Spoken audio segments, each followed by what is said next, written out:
15장, 16장의 배경이 어떤 상황이라 그랬죠? 14장 1절을 보면 우리가 알 수 있는데, 예수님이 13장에서 제자들에게 내가 갈 거다. 그런데 너희들 가운데 나를 부인하는 자도 있을 것이고 나를 배반하는 자도 있을 것이다. 그러면서 이제 예수님이 내가 십자가 지고 죽을 거다라는 이야기를 하자 그들이 14장 1절에 근심했다 그러죠. 그래서 14장 1절은 그렇게 말하죠. 너희는 마음에 근심하지 말라. 하나님을 믿으니 또 나를 믿으라. 그래서 근심하고 있는 그들의 상태라 그랬습니다. 그렇죠? 그러면 14장 36절에서 또 이런 말씀을 하죠. 15장 36절인가요? 14장에서 그런 말씀을 해요.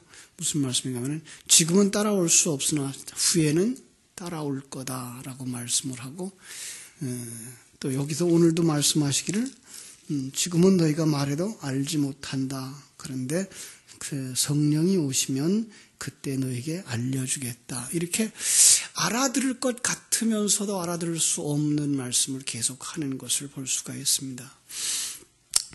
왜 그들이 알아듣지 못할까요?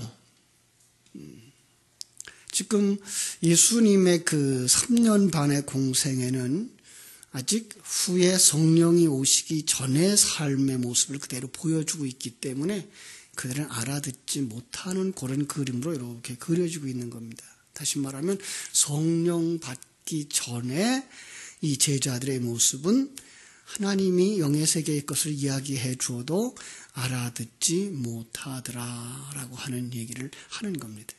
바로 오늘 우리 이 땅에 살아가는 성도들 가운데도 예수 믿습니다라는 고백을 하지만, 그러나 그들이 아직도 그 영에 속한 것을 깨달아 알지 못하는 것은 그들이 거듭나지 못했거나 아직도 영적인 어린 사람이기 때문에 그렇다라고 하는 걸 우리에게 알 수 있도록 해주시는 거죠. 그렇죠? 그래서 이제 성령이 오실 거야 라고 말씀하죠. 어떤 이제 보이는 것으로 나타나지 아니하고 보이지 아니하는 것으로 너희에게 보일 거야. 진리의 보혜사. 그가 뭐 할 것이냐? 이제 15장에서 그가 뭐 한다고요? 열매를 맺게 하실 거야 라는 거예요. 어떤 열매라고 그랬죠? 하나님이 인간 창조의 목적을 완성하시는, 그죠? 어떻게 해야 목적이 완성돼요? 하나님의 인간 창조의 목적이 뭐라고요? 그것은 바로 하나님의 영광을 드러내는 것. 어떻게 하는 것이 하나님의 영광을 드러내는 겁니까?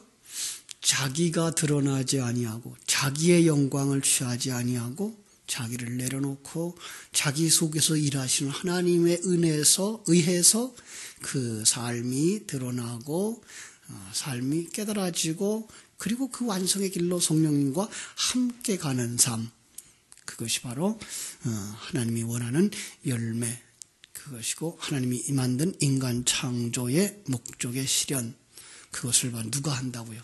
성령이 오시면, 진리가 오시면 그 일을 한다고요. 그래서 성령이 오셔서 예수님이 성령으로 잉태하신 것처럼 성도들도 성령으로 말미암아 거듭나고, 그리고 진리의 말씀에 의해서 항상 그 자기의 갈 길을 인도함 받으면서 가는 삶, 그것이 바로 성령 충만한 삶이다. 그렇게 되어지면, 그렇게 성령의 열매가 맺어지면 오히려 세상은 뭐한다? 너희를 미워하고 핍박할 거다라는 얘기를 했어요. 왜 그렇죠?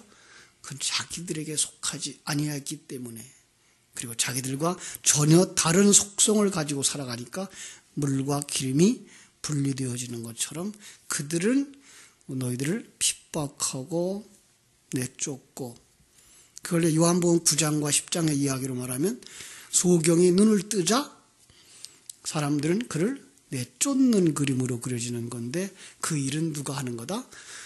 밖에서 성령님이, 예수님이 너희를 불러내는 거다라는 얘기죠. 그래서 우리로 하여금 이 세상에서부터 영의 세계로 들어가도록 하나님은 계속해서 진리의 말씀으로 우리를 이끌어 가시고, 또 세상 속에서는 환경을 통해서 우리를 계속해서 밀어내는 그 작업을 누가 해요?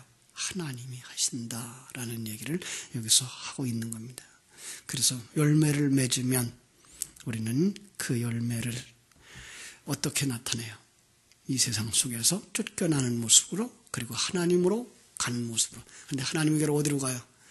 아브라함의 품으로 들어가는 모습으로, 하나님의 품으로 들어가는 모습으로, 영의 영역에 들어가는 모습으로 이렇게 그려진다. 그런데 그 과정을 누가 한다? 성령이 한다. 왜냐하면 역사 속 모든 사람에게 일해야 되고, 시간과 공간을 초월한 어떤 모든 환경 속에 있는 하나님의 백성들에게 일해야 되기 때문에 예수님 한 분으로서는 안 되죠. 왜? 예수님이라고 하는 육체를 입고 계시면 어디만 계실 수밖에 없어요? 한 장소에만 계실 수밖에 없죠. 그래서 예수님이 가시고 성령님으로 오셔야, 그렇다고 해서 예수가 성령이야 이렇게 보시면 안 되고, 삼위일체 하나님이 그때부터는 뭐래요? 보이지 아니하는 형상으로 일하시는 모습을 우리가 기억하게 해야 돼요. 그래서 그렇게 되면 성령이 모든 세계 속에서, 모든 그 환경 속에서도 자기 백성 속에서 일하고 있게 되는 것을 우리로 하여금 알게 하는 거다. 그래서 성령이 그럼 오늘 성도들에게 오면 어떻게 인생을 이끌어 간다고요? 여기서 살필 것이 바로 오늘의 말씀입니다. 여기서 또 똑같은 상황을 연출하고 있어요. 16장 6절에 보니까 5절에서 예수님이 그렇게 말씀하셔요. 내가 나를 보내신 이에게로 가는데 너희 중에 나더러 어디로 가는지 묻는 자가 없고 도리어 내가 이 말을 함으로 너희 마음에 근심이 가득하였도다. 자, 조금 이상하지 않아요? 5절 말씀에서 너희 중에 나더러 어디로 가는지 묻는 자가 없다. 정말 안 물어봤어요?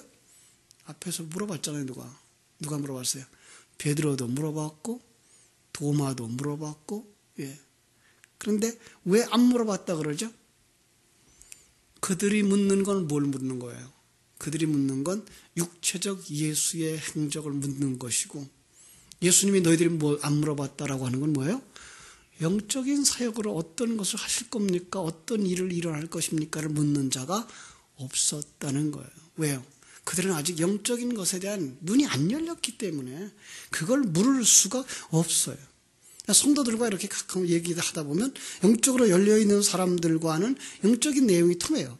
그런데 영적으로 안 열려있는 사람들에게는 그냥 세상 것에만 연연하고 어떤 방법론에만 연연하고 있는 모습들을 보면서 참 안타까워하게 되는 것을 우리가 보게 되는 거죠. 바로 그런 상황이에요.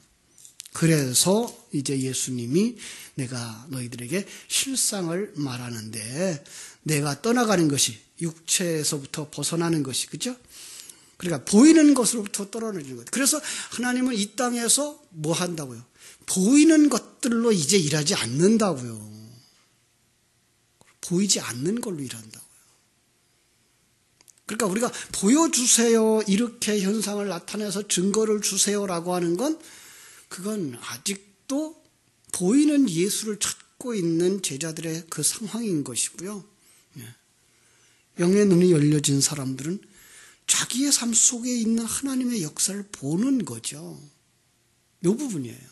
그런데 사람들은 거기에까지 이르지 못하니까 그냥 생각하는 것이 보이는 것 나타내 주세요. 병 고치는 거 보여주세요. 문제 해결되는 거 보여주세요 하는 그쪽에서만 머물러 있는 거예요.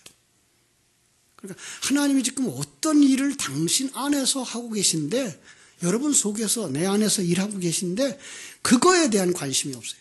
영적인 부분에서 관심이 없고 육체적인 것에 관심이 더 많은 거예요. 그래서 이 땅에서의 어떤 것이 이루어지기를 원하고 이 땅의 것들을 기도하기를 원하고 그 부분에 이제 갈급한 거죠. 그죠? 예수님은 그래요. 예수님이 이렇게 육체로 보여주는 건 한계가 있다. 보이지 아니하는 것, 그것이 바로 진정한 믿음이다. 그래서 믿음은 뭐예요? 바라는 것들의 실상이요, 보지 못하는 것들의 증거라고 말씀을 하는 거죠. 그렇죠? 자, 성도는 이런 것들을 통해서 성숙과 미성숙, 거듭남과 아직도 거듭나지 못함을 구분할 수가 있는 거죠. 거듭나기 이전의 사람들은 뭐만 구한다고요? 예수님의 제자들이 예수님 십자가 지기 전에 어떤 것들을 구하고 있었죠? 누가 높은 자리에 올라갈 거냐, 누가 큰 자가 될 거냐, 이 땅에서의 부귀 영화, 여기에만 관심 가지고 있는 거죠. 아직 어떤 사람이다? 미성숙 같다고 말할게요. 거듭나지 못했다 그러면 좀 섭섭할 것 같으니까. 실상은 아직도 영의 눈이 안 열려 있을 수 있어요. 목사인데도요? 예, 그럴 수 있어요. 30년, 40년 믿었는데도요? 예, 그럴 수 있어요. 이게 참으로 힘들고 어려운 거예요. 왜? 이 거듭남이라고 하는 그 자체가 내가 할 수 있는 게 아니에요. 내가 교회를 오래 다녔다고 해서 되어지는 것도 아니고 정말 진리의 말씀에 의해서 오늘 열려지게 되어 있거든요. 예? 그 진리의 말씀을 들어야 돼요. 진리의 말씀에 목말라야 되고 갈급해야 되는 거죠. 왜 여러분 새벽마다 깨우셔야 됩니까? 그것은 바로 우리가 진리의 말씀을 되새기고 묵상하고 한 방향으로 계속해서 가는 그 삶을 하나님의 은혜 속에서 깨달아 알기 원하고 기도하기 원하고, 그래서 오늘도 진리의 말씀 가지고 시작해 보자고 이 새벽을 깨우셔야 되는 것입니다. 그냥 옛날에 우리 조상들이 장독대에 가서 우리 집안 편안하게 해주세요, 잘 되게 해주세요, 자식 잘 되게 해주세요, 그거 기도했던 것처럼 여러분들이 새벽을 깨운다 그러면 아직 거기에 다다르지 못한 사람이죠. 근데 이제 우리는 그 자리를 넘어서서 정말 어떻게 하나님의 사람으로, 더 진리에 충만한 사람으로, 그래서 더 눈이 밝아진 사람으로, 그래서 매 순간 내 삶 속에 일하고 계신 하나님을 깨달아 알고, 그래서 거기서 하나님을 찬송할 수 있고 기뻐할 수 있고 그걸 삶으로 살아낼 수 있는 자가 되게 해달라고 기도할 수 있는 자가 되셔야 되는 거예요. 그게 먼저, 그게가 무엇을 구하는 거예요? 그의 나라와 의를 구하는 사람이 되는 거죠. 그죠? 아직 미성숙한 사람들, 여기 관심이 없어요. 그래서 예수님은 왜 그걸 묻지 않느냐라고 말하는 거예요. 자, 그것이 바로 창세기 3장 15절에서 말하면 마귀에게 먹힌 자들이고, 근데 성령이 오시면 그 속에 들어와서 자기 백성들과 마귀와 뭐하게 한다고요? 원수가 되게 하고 그를 건져내게 만드는, 그게 원수가 되게 하는 그 상황이 뭐예요? 너희들이 세상에서 미움을 받고 핍박을 받는 거죠. 그죠? 거기 창세기 3장 15절로 말하면 한 몸 되어졌던, 누가 먹었어요? 사단이 타락한 인간을 다 먹어버렸잖아요. 그런데 그 속에 있는 자기 백성을 위해서 성령이 들어오셔서 친구가 되어져 가지고, 그죠? 열매 맺는 쪽으로 끌고 가려고 그러니까 세상과는 뭐가 되더라? 원수가 되는 거죠. 싸우게 되는 거죠. 그 세상은 그들을 미워하게 되고 하나님은 그들을 불러내는 그런 그림이 되는 거예요. 그래서 성령이 우리 안에 들어오셨을 때 우리는 뭐가 돼요? 생명 가진 자가 되고, 가치관이 변화된 자, 세계관이 변화된 자, 자기 인생이 무엇인지 인생관이 변화된 자가 되어져서 아, 이런 거구나라는 눈이 열려진, 그래서 거듭난 자가 되어지고, 계속해서 성령이 오시면서 무슨 일을 하실까요? 오늘 8절 말씀이에요. 그가 와서 죄에 대하여, 의에 대하여, 심판에 대하여 세상을 책망하시리라. 이 세상은 어떤 세상일까요? 예, 이것은 멸망할 세상 아니에요. 멸망할 세상에서 건져낸 세상. 예. 왜냐하면 그 멸망할 세상은 성령이 말씀하시는 걸 들을 수가 없어요. 책망을 받지도 않아요. 그들은 그거에 그냥 빠져서 이게 옳은가 보다, 이게 좋은가 보다, 그러고 그냥 그리로 가면서 살다가 거기서 그냥 죽어요. 지옥 가는 거죠. 그런데 거기서 건짐받은 세상, 요한복음 3장 16절에 말하는 하나님이 세상을 이처럼 사랑할 때의 그 세상. 예. 요한일서에서 너희가 세상을 사랑하지 마라, 이 말은 이 세상은 어떤 세상이에요? 멸망할 세상, 자기가 주인 되어진 세상. 거기서 너희들은 꺼냈어. 그래서 너희들이 그들과 다를 바가 없어. 그런데 불구하고 너희들은 하나님의 자녀가 된 거야를 알라고 이 세상이라는 이름 속에다가 두 가지 의미를 그냥 같이 쓰고 있는 거예요. 어떤 건 멸망할 세상, 너희는 그 세상에서 구별된 세상. 그래서 여기도 바로 그런 세상을 책망하시는 거예요. 다시 말하면 누구를 책망해요? 성도들을 책망해요. 더 심각하게 얘기하면 성도들 속에 어떤 사람을 책망해요? 옛사람. 예. 그게 세상 사람들과 다를 바 없이 똑같거든요. 그걸 책망하시는 일을 누가 해요? 성령이 오셔서 하시는 거예요. 그러니까 성령이 오면 그게가 충돌이 일어나야 되고 그 깨달음이 와야 되고 거기서 하나님의 뜻대로 가야 되는 거죠. 자, 그러면 생각해 보자고요. 죄에 대하여라 하는 게 뭐예요? 9절. 죄에 대하여라 하면 그들이 나를 믿지 아니하며. 그래, 죄가 뭐예요? 예, 하나님을 떠난 것이고 하나님을 알지 못하는 것이고, 예, 그게 죄인 거예요. 그러니까 이제까지 우리가 가지고 있던 그 죄라고 하는 개념 속에서도 조금 더 확장되어져야 되는 거죠. 사람을 때리고 도둑질을 하고 거짓말을 하고 하는 그 정도의 거짓말만 얘기하고 있는 건 아니에요. 그 정도는 어디에서 일어난 거예요? 하나님을 떠난 자가 자기가 주인 되어져서 시간과 공간, 유한한 이 환경 속에서 살다 보니까 경쟁할 수밖에 없고 남을 해할 수밖에 없고 남의 걸 빼앗을 수밖에 없고 그걸 위해서 거짓말할 수밖에 없는 상황이 되어진 것이기 때문에 이거 하나하나에 대한 것들보다 더 중요한 것, 뿌리를 고쳐야 되는 거죠. 과거에 그런 말씀을 아마 했을 거예요. 회개에 대한 얘기를 하면서 우리는 뿌리째 뽑아야지 잡초를 뽑을 때 뭐예요? 잎사귀만 뜯으면 안 된다라는 얘기를 아마 들으셨을 거예요. 마찬가지예요. 우리는 하고 있는 행위 하나하나를 뜯어내는 것, 그거보다 더 중요한 게 뭐예요? 이 근본 뿌리.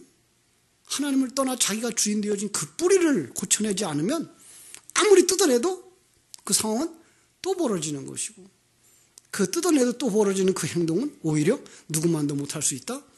인격 수양을 잘하고 있는 산속에 들어가 있는 어떤 사람들만도 못할 수도 있다라는 거죠.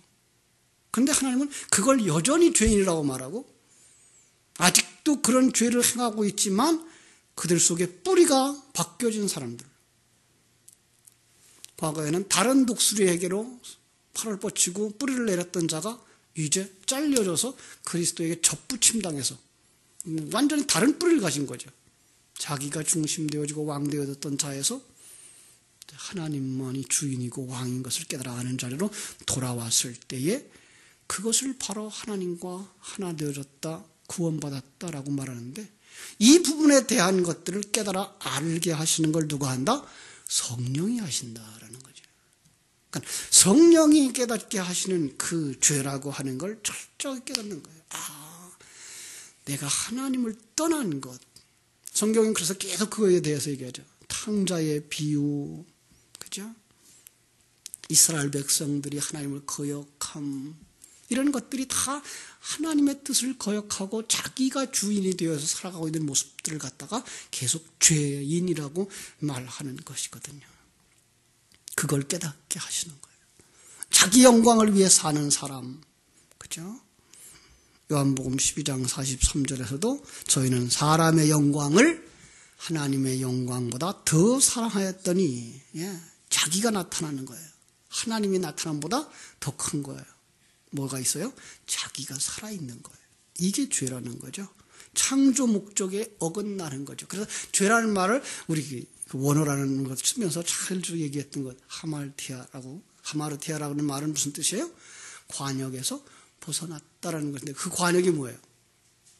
하나님의 영광을 나타내는 그거예요. 근데 거기서 벗어나면 어디예요? 자기 영광을 취하는 것. 이게가 죄인 거예요. 자기가 주인 되어지고 자기가 왕 되어진 것. 이게 내가 하는 것, 이거. 독립하는 것. 그게 탕자. 왜 독립하려고 그래요? 아버지 밑에 있는 게 싫어. 내가 주인 되고 싶은 거죠. 이런 부분들. 참 이것이 교회 안에는 없어야 되는데 교회 안에가 많아요. 특별히 뭐 이렇게 개교회 속에서는 잘 안 보입니다만은 목사님들 모임이나 이런 노회나 총회에 가보면은 그 감투 하나 쓰려고 하는 어른들, 목사님들 그 모습들을 보면 저분들이 목사님인가 할 정도로 자기가 드러나고 싶어서 이 일을 좀 맡아주세요 해서 맡겨주어서 그 일을 감당할 만한 능력 있는 자가 그 자리에 앉아서 그 일을 처리해 주어야 문제가 순조로운데 실력도 안 되는 사람들이 자기가 거기에 올라가려고 자기를 나타내려고. 교회도 그런 거 있죠? 교회에서 그냥 직분 그러면은 참 다 좋아해요. 이제 그래서 교회 안에 장로님, 권사님 되는 것들이 그렇게 영광으로 여기고, 그리고 이제 권사님들 직분들이 그렇게 좋아. 집사 직분이 좋아. 그래서 몇 년 되고 나면 다 집사 안 시켜주면 시험을 들어. 여러분, 집사는 정말 일하는 사람들이 집사여야 되고, 일하는 사람들이 권사여야 되고, 일하는 사람이 장로여야 되는 거예요. 일하는 사람인 거지 그냥 직분만 가지고 있는 건 무슨 소용이 있어요? 아무 소용이 없어요. 그런데 오늘 우리는 그 부분에 대해서 아직도 뭐 하고 있다? 내가 나타나고 있는 거예요. 아니요, 그 부분들 한 걸음 더 나아가서 하나님의 영광, 하나님이 나를 통해서 이 일을 하시는구나 하는 그 자리까지 가셔야 되는 거예요. 두 번째로, 의에 대하여라 함은 10절. 의에 대하여라 함은 내가 아버지께로 가니 너희가 다시 나를 보지 못하며. 그죠? 자, 아버지께로 가요. 거기서 의에 대하여라는 말을 두 가지로 설명할 수 있는데, 하나는 우리가 늘 얘기하는 칭의의 개념이고요. 또 하나의 개념은 옳고 그름의 개념이에요. 먼저 옳고 그름의 개념부터 생각해 볼게요. 옳다라는 건 뭐예요? 그것은 죄와 반대된 개념이에요. 예. 세상은 죄로 말미암아 하나님을 떠났고, 그것이 바로 공허하고 혼돈되고 흑암이 깊음 위에 있는 곳이고 사망이고 죄라고 하는 거죠. 그런데 이 세상들이 그 죄로 말미암아 그 죄 가운데에서 누구를? 하나님 보낸 예수를 십자가에 못 박아 죽였어요. 왜? 자기들이 옳다고.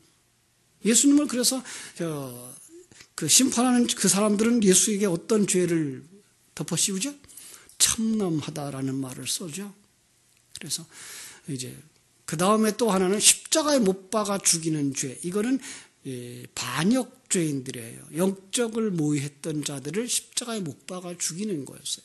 그러면 지금 세상 사람들은 우리와 역적된 자 예수를 못 박았다는 거예요. 그럼 둘 중 안에 하나가 이제 옳고 둘 중 안에 하나는 틀리는 거죠. 이렇게 봐야 되는 거죠. 그런데 예수 하나님이 그를 어떻게 했어요? 그를 살렸어요. 예. 그럼 그를 살려 데려가시고 났으면 하나님이 그가 옳다 그러는 거예요? 세상이 옳다 그러는 거예요? 그가 옳다 그러는 거예요. 그럼 그가 옳다 그러면 이 세상은 어떻게 되는 거예요? 그런 말미암아 이제 심판을 받게 되겠죠. 그렇죠? 세상, 죄, 자기가 왕인 그 사상과 삶이 틀렸다라고 말씀을 하시는 것, 그게 바로 의에 대하여 증거하는 것이고, 또 하나 거기다가 칭의의 개념을 가지고 나가면 예수님이 부활하고 죽고 부활하심으로 하나님께로 돌아가자. 그게 바로 이제는 성도들의 의가 되어지는데, 어떻게 성도들의 의가 되어져요? 세상에 죽인 예수는 하나님이 살려서 데려가심으로 세상은 틀렸고 예수만 옳다라는 거예요. 그 진리, 그 사실을 가지는 자들, 이게 뭐예요? 그리스도의 의를 덧입은 자들인 거예요. 이제 옷이 뭔지 조금 보이겠죠, 그죠? 그냥 그리스도의 의를 덧입는 거, 세마포 입는 거, 뭐라 그래요? 진리, 그냥 진리라고는 그래도 돼요. 근데 그 진리가 무엇이 진리예요? 바로 예수가 옳고 세상은 틀렸다. 오직 예수가 우리에게 보여주고 간 하나님의 영광을 위한 삶을 사는 그 삶만이 옳다라고 하는 걸 깨달아 알고, 내 삶이 그리로 가야 되는구나를 인정하고 따라가는 자들, 그들이 어떤 자들이라?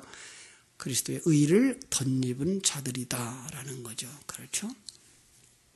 그것이 바로 예수 그리스도가 의를 전가시켜 준 거다라고 말씀을 하는 거예요. 로마서 3장에 보면은 인간이 얼마나 죄인 줄 알죠. 그죠? 의는 없다. 하나도 없다. 깨닫는 자도 없고 하나님을 찾는 자도 없고 다 치우쳐 한 가지로 무익하게 되었고 선을 행하는 자가 없다. 하나도 없다. 그럼 어떻게 돼요? 예수의 의를 덧입어야 되는데, 그럼 예수님처럼 살아가야 되는 거예요. 예수 안에서 예수님과 같은 길을 걸어가는 자 되어져야 되는 거예요. 그 삶의 방법과 진리를 가진 자들, 어떻게 가져요 그걸? 세상은 다 그게 옳다고 생각하고 있는데 그것이 바로 성령이 오심으로 깨달아지고 그것을 인정하게 되고 그 삶을 살게 되는 것, 이것이 바로 하나님의 그리스도의 의를 전가시켜 준 거다라고 말씀하는 거예요. 그동안 예수의 전가시켜 주시고 의를 덧입으면 구원이다 생각했는데 그것이 어떻게 이제 구체적으로 우리에게 가르쳐 주고 있는 거예요. 그래서 우리도 그걸 덧입은 자는 어디게 가요? 그 길로 가는 거예요. 예수님 간 그 길로 가는 거예요. 왜? 그게 옳은 길이라고 보여주니까. 그게 바로 의에 대하여라 하며, 세 번째로 심판에 대하여라 하면 11절, 이 세상 임금이 심판을 받았음이니라. 세상 임금 누구예요? 세상 권세 잡은 자들이죠. 예수는 그들에 의해서 죽임을 당했고, 그런데 하나님이 그 예수가 옳다고 손을 들어주면 남은 자들은 뭐 할 수밖에 없다? 심판을 받을 수밖에 없다. 자기가 옳다고 하는 그것 때문에 뭐예요? 그게 뭐예요? 죄 때문에, 하나님 때문에. 그건 거짓말했다, 살인했다, 도적질했다 하는 그게가 아니고 뭐예요? 하나님을 떠난 자들이기 때문에. 그런 소소한 것들은 있든 없든 관계가 없어요. 그것들은 옛사람의 속성을 가진 자들은 그걸 한다니까요. 도적질도 하고 거짓말도 하고. 그것이 인간이에요. 그거보다 더 중요한 것, 그렇게 살면 그건 세상에서 판단을 받아요. 세상에서 평가를 받아요. 그러나 더 중요한 건 하나님의 평가는 그런 것들을 초월한 어떤 것. 네가 하나님께 속했니? 사단에게 속했니? 네가 하나님을 주인으로 삼아 사니? 아니면 네 자신이 주인이 되어서 사니? 여기에요. 하나님이 주인이 되어서 산다 그러면 그 속에서 평안함을 누리고 감사를 누릴 수 있지만, 그러면은 거짓말할 이유 없고, 그렇죠? 도적질할 이유 없잖아요. 그런데 자기가 주인 되어지면 자기의 쾌락을 위해서, 자기의 만족을 위해서, 자기가 남보다 나아지기 위해서 세상 것들을 자꾸만 가지려고 욕심을 부린다고요. 이런 것들이 이제 죄가 되고 심판되는데, 그것 그대로 가면 어떻게 된다? 심판을 면하지 못한다라는 것을 깨닫게 하신 거예요. 누가? 성령이 오시면. 그러니까 성령이 오셨네는 기분 좋아서 흔들흔들 흐물흐물 되어지는 게 아니고, 진리와 생명의 말씀을 깨닫고 내가 누군지 분명하게 깨닫고, 내가 어떻게 이 자리에 왔는가를 깨닫고, 어떻게 어디로 가야 될 것인가를 깨달아 알게 해주는 게 이게 성령 받은 것이고, 이게 은혜 받은 것이거든. 그런데 오늘날까지 우리는 너무나 많이 현상적인 것만 추구해 왔어요. 그래서 심지어는 성령을 강의하는 사람이 성령의 내적 사역과 외적 사역 이렇게까지를 이제 구분을 했고, 외적 사역이 있으나 아직도 내적으로 성장하고 성숙하지 못한 자들이 있었다라는 얘기를 하면서 주의 어떤 부흥사들이 능력을 행하고 사람을 쓰러뜨리고 집회를 하고 그런 것들을 외적 사역이라고 말하면서 그들이 변화되지 못한 삶을 내적 사역이라고 그러는데, 아니요. 성령은 내적 사역이 없이는 외적 사역이 일어나면 안 되는 거예요. 그건 성령이 아니거든요. 물론 하나님이 쓰실 수 있어요. 가룟 유다와 같이 표면적인 일을 위해서 쓸 수 있어요. 그런데 그 사람에게는 하나도 유익이 없어요. 여러분이 정말 예수 그리스도의 사람이라면 우리는 내적인 삶, 어떤 면에서 성령의 충만함, 성령이 나를 지배해서 이끌어가는 삶을 볼 수 있어야 되지. 표면적으로 내가 어떤 일을 했고 그런 것들을 가지고서 우리가 나타낼 수는 없다라는 것. 그래서 성령이 오시면 뭐 한다고요? 예수 그리스도의 십자가의 죽음과 부활, 그걸로다가 우리 믿음 삶 속에서 너는 어떤 자인가를 드러나게 하시고, 그리고 그 드러냄이 뭐예요? 바로 의의 삶.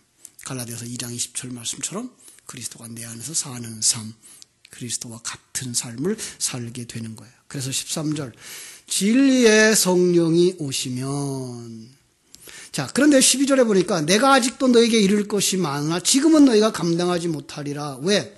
아직 거듭나지 않았기 때문에 영적인 얘기를 아무리 많이 해주어도 못 알아듣더라. 그래서 지금은 말하지 않는다. 그런데 성령이 오시면 13절 진리의 성령이 오시면 내가 너희를 모든 진리 가운데로 인도할 것이며 그가 스스로 말하지 않고 오직 들은 것을 말하며. 이게 뭐예요? 들은 것을 말하며. 이게 성령의 방언이에요, 사실은. 진리를 말하는 것. 장래일을 너에게 알리리라. 예언이죠. 이게 바로 설교예요. 그러니까 그가 생명의 말씀을 가지고 나서 성령에 관한 것, 내세에 관한 것, 우리의 모습에 관한 것, 이걸 얘기하고 있는 게 예언이고 이게 방언이고. 여러분 다른 거 기대하지 마세요. 괜히 무당들처럼 점치는 것 좋아하지 마시고요. 그거 하나도 도움이 안 돼요. 공연히 쓸데없이 상처만 받아요. 14절 그가 내 영광을 나타내리니 어떻게 영광을 나타내요?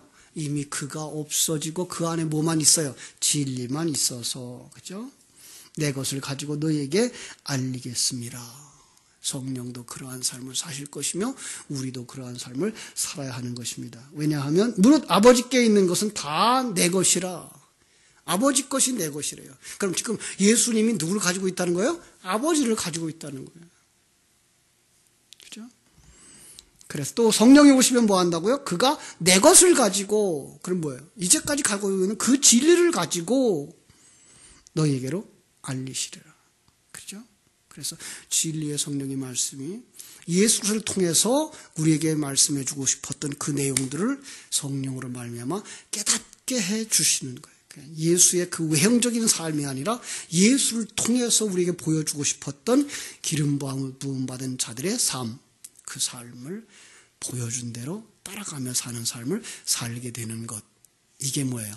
이게 15장에 있었던 포도나무가 열매를 맺는 삶. 이게 창세기 1장에서 하나님이 인간을 본래 창조했던 그 창조의 목적을 이루는 삶. 이게 뭐예요? 요한계시록 21장, 22장에 나오는 새 성전 예루살렘을 완성하는 삶. 이 삶을 위해서 성령이 여러분 속에서 일하시는 줄 믿고 오늘도 주어진 환경 속에서 진리를 묵상하면서 그 진리와 함께 기뻐하는 삶을 살게 되기를 주님의 이름으로 축원합니다. 기도하겠습니다. 하나님 우리 아버지 크신 사랑과 은혜를 감사합니다. 참으로 주님께서 가시고 이 땅에 성령님 오셔서 보이는 어떤 것들로 우리에게 나타내는 것을 이제 그만하시고 보이지 아니하는 것들로 우리에게 역사하시는 이 성령의 역사를 우리로 하여금 보게 하신 것 감사합니다. 그래서 역사 속에 수많은 사람들은 보이는 것들 때문에 예수를 믿고 하나님의 사람들로 구원 완성되어진 것이 아니라 보이지 않는 하나님의 역사를 보는 것처럼 그들은 살았고 그래서 그 안에서 구원자 되었고 하나님의 사람으로 완성되어진 그림들을 우리에게 보여주셨습니다. 오늘도 우리는 보이는 것으로 가지 아니하고 이렇게 생명과 진리의 말씀을 따라서 하나님 앞에 나아가며 하나님의 사람으로 완성되어 가고 있음을 인하여 감사합니다. 이 진리와 생명의 말씀이 우리 속에서 살아나게 하시고 우리를 이끌어가게 하시고 완성시켜가고 있는 그 사실을 깨달아 알 때에 내게 주어진 이 환경과 하나님이 허락하신 이 사건들이 가장 나를 하나님의 사람으로 만들어가는 데에 좋은 것들을 주셨음을 깨달아 알고 그 속에서 찬송할 수 있는 사람들, 초가집이나 궁궐이나 그 어디나 하나님 나라라고 노래했던 우리 믿음의 선배들처럼 우리도 그 믿음 안에 이르게 하여 주시옵소서. 신령한 눈 열어 주시옵소서. 진리로 충만케 하여 주시옵소서. 그 진리를 묵상하는 하루가 되게 하여 주시옵소서. 예수님의 이름으로 기도하옵나이다. 아멘. 하늘에